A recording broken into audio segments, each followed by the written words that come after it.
बहुत समय पहले की बात है। एक युवक एक संत के पास आया। उसने संत से कहा कि वह अपने सच्चे प्यार को पाना चाहता है, लेकिन अभी तक उसे ऐसा कोई नहीं मिला जो उसके लायक हो। वह संत से कहता है कि आप कोई ऐसा उपाय बताएं जिससे मैं अपने सच्चे प्यार तक पहुंच जाऊं। संत मुस्कुराए और बोले कि वे जरूर बताएंगे, पर पहले जाओ बगीचे से एक गुलाब का सबसे सुंदर फूल लेकर आओ। शर्त यह है कि तुम जिस फूल को पीछे छोड़ दोगे उसे दोबारा नहीं देखोगे। युवक शर्त मान गया और बगीचे की ओर चला गया। बगीचे में गुलाब के बहुत सारे फूल खिले थे। उसने एक सुंदर गुलाब को देखा, पर अगले ही पल उसे आगे दूसरा सुंदर फूल दिखाई दिया। उसने पहले फूल को छोड़ दिया और आगे बढ़ गया। जब दूसरे फूल के पास पहुंचा तो उसे उससे भी सुंदर फूल उसके आगे दिखाई दिया।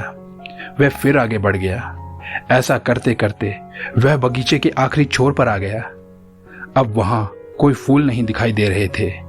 शर्त के अनुसार सुंदर फूल लेने के लिए दोबारा पीछे नहीं जाना था, इसलिए वह खाली हाथ ही लौट आया। संत ने उस युवक से पूछा कि तुम गुलाब का सबसे सुंदर फूल लेने गए थे, क्या हुआ? उसने कहा कि मैं सुंदर फूल के लिए एक को छोड़कर दूसरे के लिए आगे बढ़ता रहा और अंत में सारे फूल खत्म हो गए और शर्त को मानते हुए मैं वापस नहीं गया, इसलिए खाली हाथ ही लौट आया। संत हंसने लगे। उन्होंने कहा कि ये जीवन भी इसी तरह है।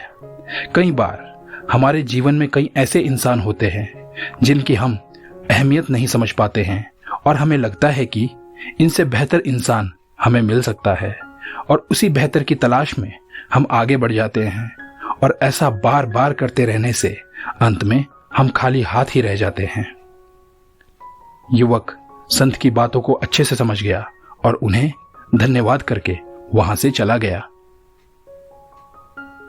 इस दुनिया में हमें हमेशा उन लोगों को महत्व देना चाहिए जो हमारे बारे में अच्छा सोचते हैं।